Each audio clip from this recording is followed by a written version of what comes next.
Le phénomène des gangs de rue est un problème qui existe depuis longtemps. Pourtant, la situation ne semble pas s'améliorer. On en parle à Génération Z, on s'exprime.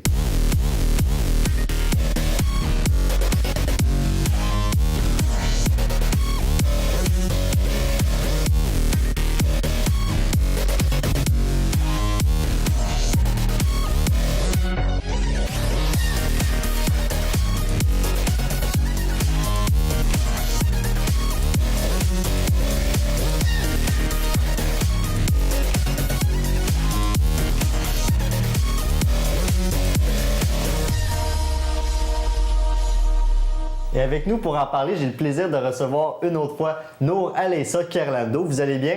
Oui, merci.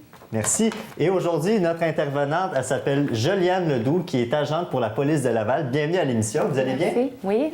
Et aujourd'hui, on parle des gangs de rue. Puis j'aimerais avoir votre position par rapport à ça. Que représentent pour vous les gangs de rue? Pour le service de police de Laval, les gangs de rue, c'est un phénomène qui est en expansion. C'est une de nos préoccupations très importante. C'est pour ça qu'on a décidé d'en faire une priorité d'intervention. Les gangs de rue se diversifient de plus en plus dans leurs activités criminelles. Ça implique qu'en plus des crimes qui sont souvent associés à eux, comme le trafic de stupéfiants ou d'armes à feu, les vols qualifiés, les fraudes, il y a aussi le phénomène de la prostitution juvénile. Ils se spécialisent beaucoup là-dedans.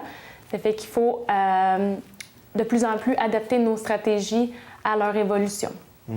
Puis vous, les jeunes, j'imagine que vous envoyez des gangs de rue, que vous soyez à Montréal ou Laval, ce que vous en avez vu et quelle est votre réaction quand vous en voyez? Ben oui, j'en ai vu. Puis pour moi, les gangs de rue, c'est un groupe de personnes qui font des activités illégales.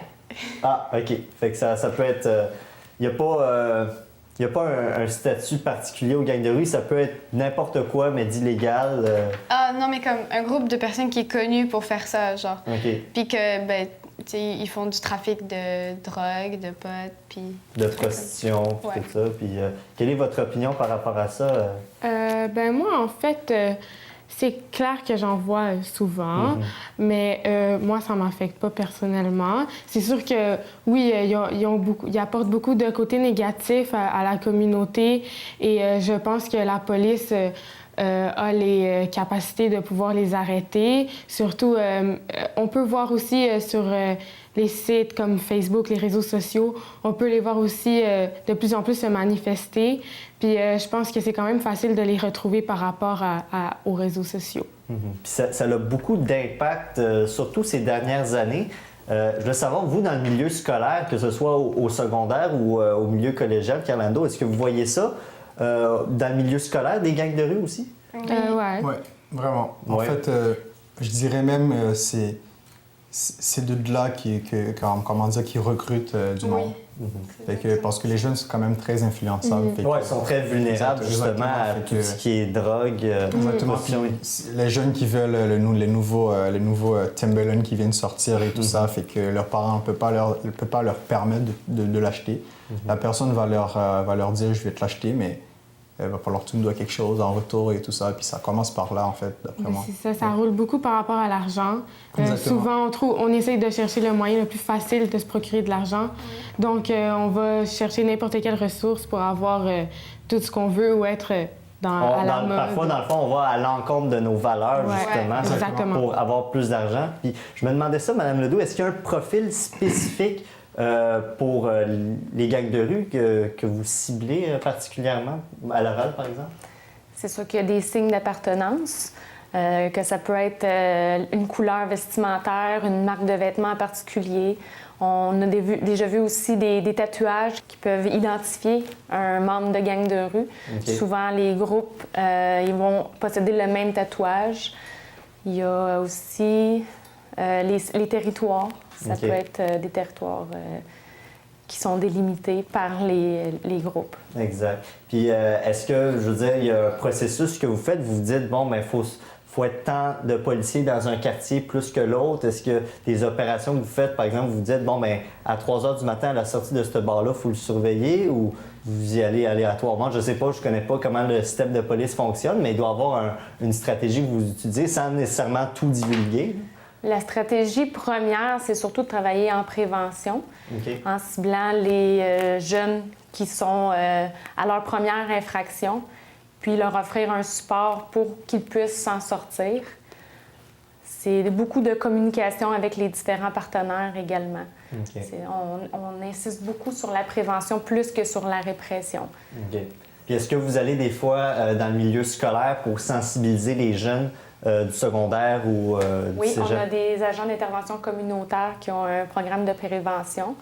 Ils vont dans les écoles secondaires pour exposer le problème des gangs de rue aux adolescents.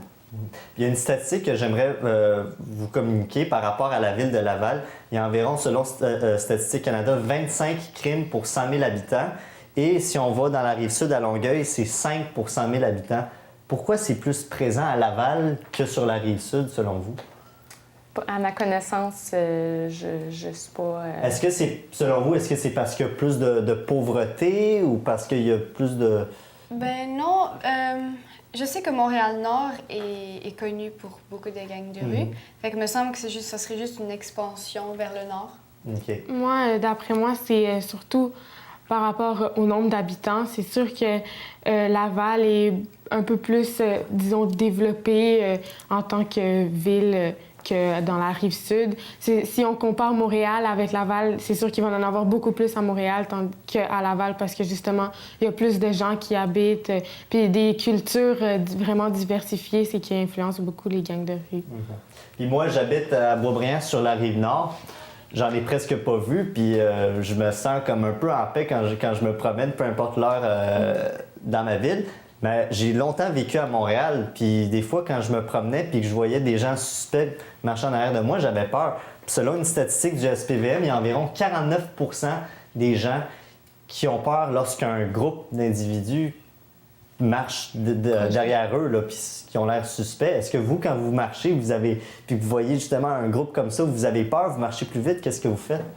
Moi, en fait, c'est sûr que je vais avoir peur d'un certain côté, mais je vais pas je vais pas paniquer parce que c'est sûr qu'ils vont voir, elle pense que c'est une proie facile, mais sinon, je vais essayer d'agir le plus normalement possible et parce que aussi, je m'attends pas au pire qui peut m'arriver. Exactement, mais moi, en fait, la plupart du temps, quand je vois un groupe de personnes, un groupe de gens marcher derrière moi qui ont l'air suspects, c'est,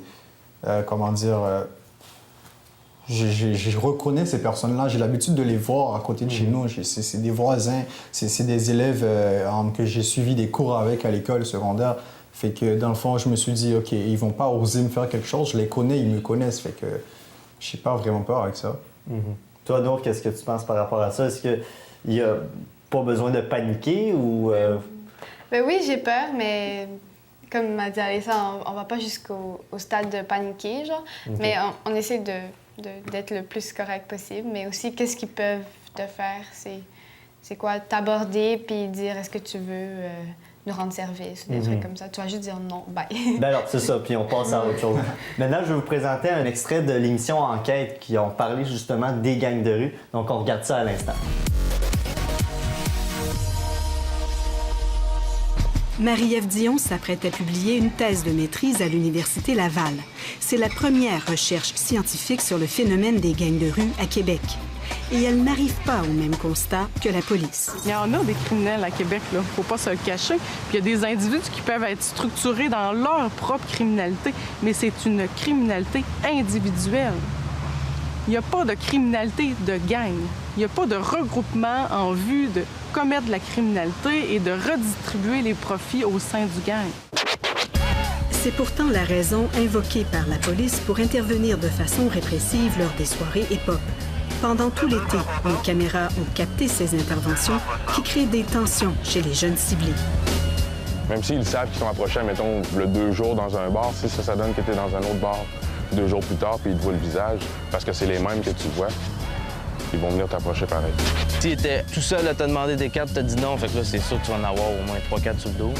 On vient de travailler, mais pourquoi il va falloir que tu te fasses arrêter 5 fois sur ton chemin d'aller jusqu'à chez toi parce que tu marches? Mais je pense que la rue appartient à tout le monde, à peu importe l'heure de la journée. Quand c'est les policiers qui sont en train d'agresser ton ami, c'est qui que t'appelles dans ces cas-là?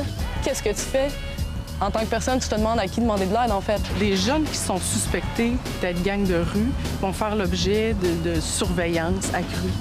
Ils vont être pris en photo, il va y avoir des contrôles d'identité fréquents, même s'il n'y a pas d'infraction qui vont être commises. Je nie pas que peut-être à un moment donné, il y en a qui se font interpeller inutilement. Ça met une pression sur les jeunes. Ils se sentent constamment surveillés, épiés. Un reportage très intéressant. Puis là, ça m'amène à vous poser la question suivante. Quelles sont les conséquences d'un jeune, justement, d'être confronté à ce problème quotidiennement ou hebdomadairement face aux gangs de rue, selon vous? Bon, selon moi, je crois que les conséquences qu'un jeune soit souvent en contact avec ce genre de gang de rue, là, ben, ce serait qu'il l'influence et qu'il en fasse partie à un moment donné. Et ce phénomène-là, ben, il est de plus en plus en train de se développer. Et les conséquences sur la société, ben, ça serait qu'il y ait beaucoup de trucs illégaux puis noirs qui se passent, puis aussi plusieurs jeunes qu'au lieu de viser un avenir plus bien, genre, comme trouver un bon travail puis aller chercher cet argent-là en travaillant, ben, il va aller faire des trucs illégaux puis noirs. Ben, c'est sûr que si tu vois, si tu es entouré de plusieurs gangs de rue, tu vas avoir une certaine influence à aller les voir parce que justement, tu vois qu'ils réussissent à aller chercher leurs trucs plus facilement, mais ils savent pas les côtés négatifs qu'ils peuvent avoir, comme après, ils pourront plus s'en sortir si un jour ils veulent foncer dans la vie. C'est pas toujours facile de sortir de ce genre de gang de rue parce qu'ils dépendent l'un sur l'autre ou un a peur qu'ils aillent raconter leurs trucs. C'est vraiment difficile de sortir de ce genre de phénomène. Fait que tu considères que c'est relativement facile d'entrer, mais y sortir, c'est difficile. Puis toi, Carlando, est-ce que justement tu en vois d'autres conséquences que tu En fait, moi, ce que j'ai remarqué, c'est que la plupart du temps, les jeunes, ils pensent pas vraiment aux conséquences, ils font ça juste pour le trip. Puis en faisant ça pour le trip, ils restent poignés dans cette façon de faire-là, puis ils peuvent plus s'en sortir comme du monde. Puis il se dit aussi, la plupart du temps, les jeunes que je remarque qui font ça, ce sont des jeunes qui ont beaucoup de difficultés chez eux, difficultés à l'école aussi, puis qui se disent « OK, je suis bon à rien », toutes ces affaires-là. Fait qu'ils se prennent avec des personnes qui vont leur taper dans le dos, qui vont dire « Ah oui, t'es capable, viens avec nous, puis je vais te montrer des affaires », puis qui font des trucs négatifs, puis avec les autres qui disent « Ah ouais, c'est bon, même si c'est pas bon », fait qu'ils se disent « OK, c'est bon ». Puis un de mes meilleurs amis, que je le connais depuis maintenant 4 ans, l'année passée, ben, il a été influencé par ce genre par des gangs de rue. Puis là, ben, ils l'ont comme... Tu sais, il les a servis, il a eu de l'argent, mais après, ils l'ont comme trahi. Puis là, ben, il se retrouve en prison. Ah ouais, OK.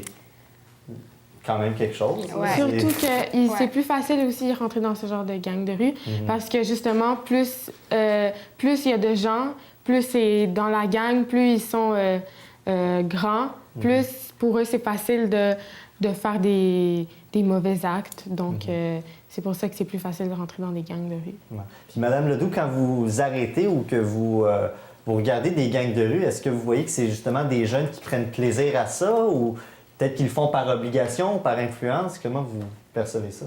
Les gangs de rue en tant que tels font ça pour conquérir un territoire ou même faire de l'argent rapidement.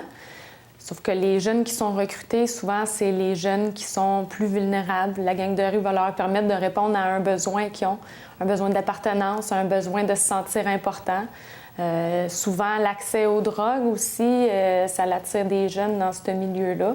Ça, c'est une conséquence qui peut découler de ça. C'est la consommation de drogue importante, la dépendance. Il y a aussi le fait d'être confronté à être obligé de faire des actes criminels, de se retrouver avec un casier judiciaire. C'est une conséquence possible aussi. D'être éloigné de sa famille, de ses amis, pour se concentrer sur le gang. C'est toutes des conséquences qui peuvent, à long terme, affecter les gens qu'on rencontre. Exact. Puis là, ça emmène souvent un jeune à faire des choix. Est-ce que je continue mon mode de vie avec cette gang-là, puis j'ai probablement tout ce que je veux, mais en même temps, je laisse de côté ma famille, mes anciens amis, puis tout ça? Mais disons, dans le fond, c'est plutôt ils vont voir la gang de rue comme quelque chose de bénéfique pour eux, mais c'est vraiment pas à long terme. C'est selon une période de temps, après que tu as passé ton temps à perdre ton temps justement à essayer d'obtenir tout ce que tu veux le plus rapidement possible, tu vas te retrouver dans la rue, tu vas peut-être juste perdre tes amis, ta famille, ils vont plus être là pour toi parce qu'ils vont voir que tu mettais pas vraiment d'efforts pour qu'est-ce qui était important dans la vie. Aussi, ce que j'ai remarqué, c'est que le gang de rue, pour plusieurs d'autres, c'est une famille. Fait que le manque d'absence de leurs parents, le manque d'autorité, en fait, dans leur famille fait qu'ils vont dans les gangs de rue. Ils se sentent en sécurité, ils se sentent en famille. Fait que ils s'amusent avec leurs frères, ils s'amusent avec leurs parents, leur mère. Et c'est ça pour eux. Fait que, dans le fond, ils se disent que c'est leur famille, ils vont pas le trahir, ils aiment ça. Fait que la plupart du temps, des personnes qui tombent dans le piège, ils ont ce genre de problème dans les familles. Comme mon ami avait des problèmes avec ses parents, alors c'était ça. Il s'est dit, OK, pourquoi pas? Puis là, il est tombé dans le piège. Puis oui, comme Mme Ledoux disait, ça l'a incité à vouloir braquer une pizzeria. Et puis c'est là où il a été arrêté. OK. Puis est-ce que vous considérez que c'est justement des gens qui sont dans la misère qui ont plus de chances d'aller dans les gangs de rue, donc que ce soit des gens qui sont dans la pauvreté, qui sont dans la misère, qui ont déjà des problèmes de drogue avant de rentrer dans Bien, c'est sûr que ça va être vraiment influençable sur la décision de rentrer dans une gang de rue, mais c'est pas... il y a des exceptions. C'est sûr qu'il y a des gens qui ont juste tout ce qu'ils veulent, puis qu'est-ce qu'ils préfèrent, c'est changer de mode de vie, juste essayer quelque chose d'autre de nouveau à la place d'avoir la petite vie parfaite. On cherche souvent à avoir le contraire de qu'est-ce qu'on a dans la vie. Influencer les autres, l'influence des autres aussi, se dire elle est hot, je veux être comme elle, fait que, ou il est hot, je veux être comme lui, fait que dans le fond, il essaie de faire comme lui, puis finalement il tombe dans le piège. Fait que, Puis quel impact peut avoir l'entourage du jeune, Mme Ledoux, que ce soit les parents, que ce soit le professeur, que ce soit justement les gens autour de ce jeune-là? Quel impact ça peut avoir, que ce soit positif ou négatif? C'est un grand impact, c'est une grande influence. C'est sûr que c'est important d'en parler, d'écouter le jeune. S'il démontre de l'intérêt envers un gang de rue, c'est de lui poser des questions. C'est sûr que l'impact est énorme. Les adultes autour de l'adolescent sont importants dans cette période-là. Exact. Puis là, on rentre dans le sujet de quoi faire pour sensibiliser les jeunes face aux gangs de rue. Mais avant de vous poser la question, j'aimerais vous présenter un vox pop que j'ai fait auprès des jeunes du cégep qui donnent leur opinion sur les gangs de rue. Quelle est ton opinion par rapport à ça? Est-ce que c'est bon ou mauvais, l'influence que ça peut avoir? Ben moi, je te dirais que c'est mauvais les actes qu'ils font, mais je peux comprendre pourquoi il y a des gangs de rue. Je te dirais c'est juste d'où tu viens. Généralement, les personnes avec qui tu grandis après, si tu as moins d'argent, c'est plus facile de te faire influencer pour rentrer dans ce genre de personnes, dans ce genre de milieu. Je trouve pas que c'est un sentiment d'appartenance, d'être dans un groupe, d'être apprécié. Ah ben oui, c'est sûr. Ben, c'est comme ils le prennent pour une famille, le gang de rue. Fait que c'est sûr qu'ils, comme pour une famille, ils feraient n'importe quoi. Alors, c'est sûr que... Dernière question, qu'est-ce qu'on pourrait faire pour sensibiliser les jeunes justement face à ça?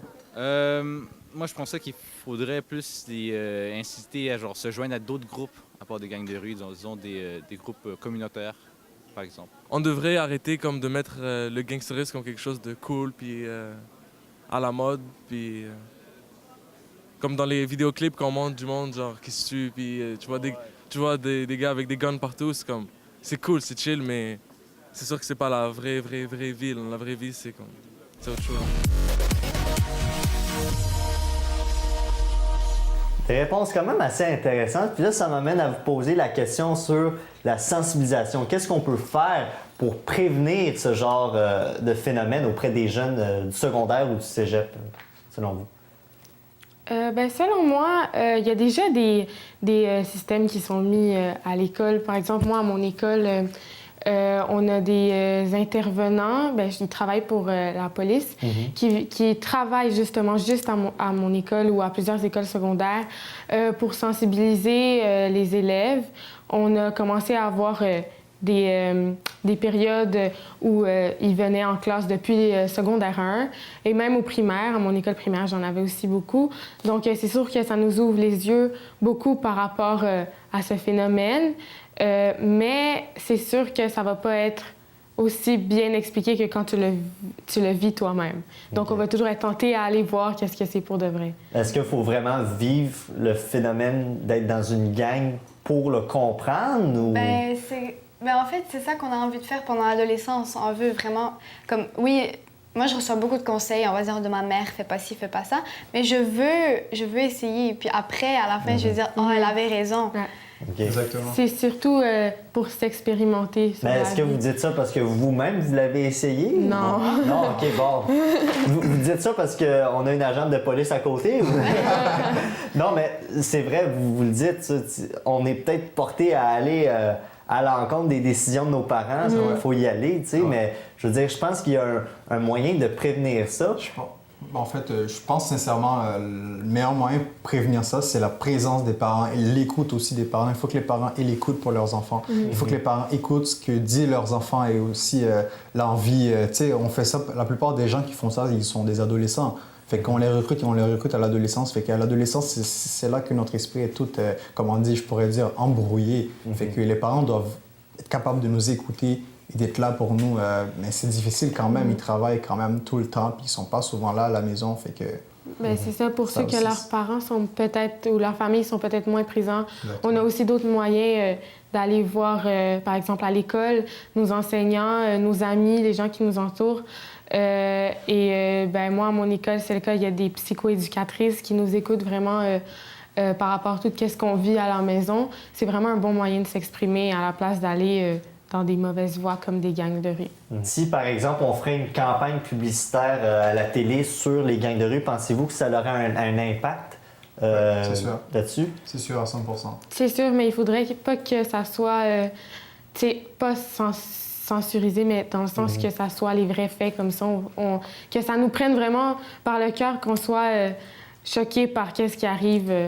Faire un film comme le film de dérapage, mais parler des gangs de rue. Parler des gangs de rue, mais de la sensibilisation. Pas seulement parler de ce qu'ils font, puis montrer que c'est cool, mais... Les conséquences. Montrer les conséquences beaucoup. Exactement. C'est ça. Puis quelle est votre responsabilité, Mme Ledoux, par rapport à ça, quand vous voyez des jeunes qui sont dans les gangs de rue, bon, vous les arrêtez, il doit y avoir un processus qui se fait, un accompagnement ou vous les guidez à quelque part? Devant l'ampleur du phénomène des gangs de rue, le service de police de Laval s'est dit qu'on ne pouvait pas seulement intervenir en réaction ou en répression au niveau des gangs de rue.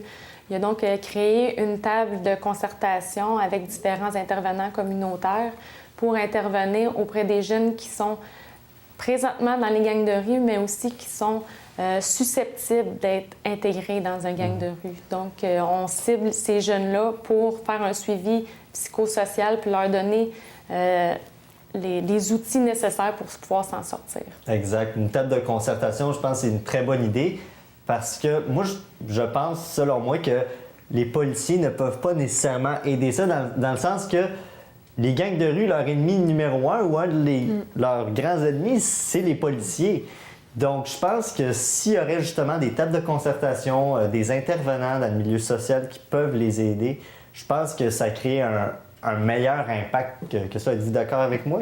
Oui, c'est sûr que si ils voient qu'on est là ou que la police est là pour les écouter, ou pas nécessairement la police en tant que telle, mais les gens qui sont là pour les aider, c'est sûr que ils vont pas se sentir menacés par eux, puis ça va au contraire les aider à aller plus loin et pas se mettre dans des gangs de rue. Puis aussi, je crois que si, on va dire, ils tombent dans le piège d'aller vers une gang de rue, puis là, à un moment donné, je sais pas, après comme 2 semaines, ils se réveillent, puis là, ils disent je sais pas qu'est-ce que je suis en train de faire.